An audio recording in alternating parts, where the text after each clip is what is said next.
se remémorer la conférence des forces vives de la nation de février 1990, ses acquis notamment, afin de mieux les consolider. L'Union progressiste Le Renouveau se penche sur cette problématique ensemble avec des témoins de cette assise historique, acteurs politiques, membres de la société civile, des médias, universitaires et autres couches de la société lors d'un colloque scientifique ouvert ce jeudi 27 février 2025 au Palais des Congrès de Cotonou. Ce colloque est organisé non seulement pour nous faire mémoire, mais pour transmettre par l'action et l'audace politique la mémoire.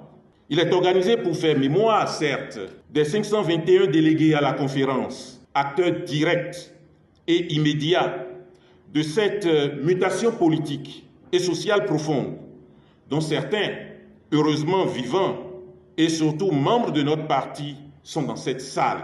Ce colloque est surtout organisé pour transmettre la mémoire des résultats de la conférence, dont il importe d'en faire l'inventaire avec la rigueur politique qui s'impose. Il est organisé aussi pour faire mémoire de ces autres acteurs, indirects mais réels, médias, mais à l'origine de ce bouleversement qui saisit l'Afrique et le monde.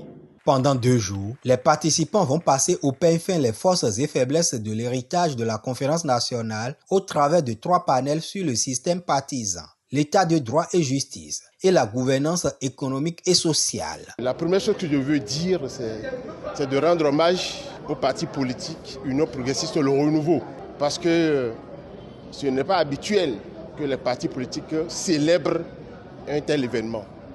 Hommage donc au parti et surtout hommage au président du parti qui, dans son allocution introductive, a cru devoir rendre hommage aux élèves, aux étudiants, aux paysans, aux ouvriers qui ont donné leur vie pour que nous puissions connaître cet événement heureux qui a sorti le Bénin de cette situation dramatique que nous vivions. Le colloque scientifique sur les 35 ans de la conférence des forces vives de la nation s'imbrique aux Journées de l'Union, un événement institué par les pères fondateurs de l'UP Le Renouveau.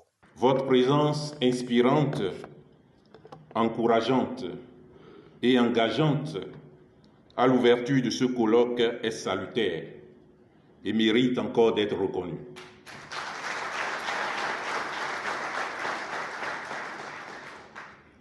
Elle intervient fort opportunément dans le cadre des Journées de l'Union instituées sous votre magistère, en suffrage bien pertinent aux activités d'animation de la vie politique de notre parti, dont vous en avez fait la marque essentielle.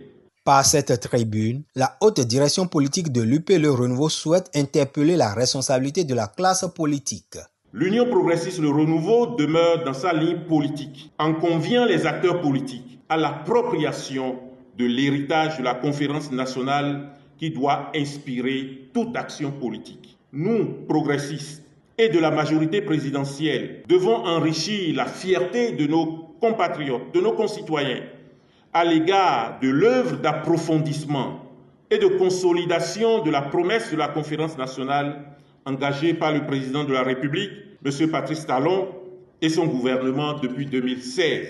Nous devons également être vigilants au renoncement de cette promesse par toute tentative de remise en cause. Nous devons surtout contribuer à faire assumer à chacun et à tous le nécessaire et positif devoir d'inventaire, conditions de l'union, conditions du progrès et critères du renouveau. La première journée des réflexions a été consacrée au système partisan et à l'état de droit et justice avec des panélistes conséquemment choisis.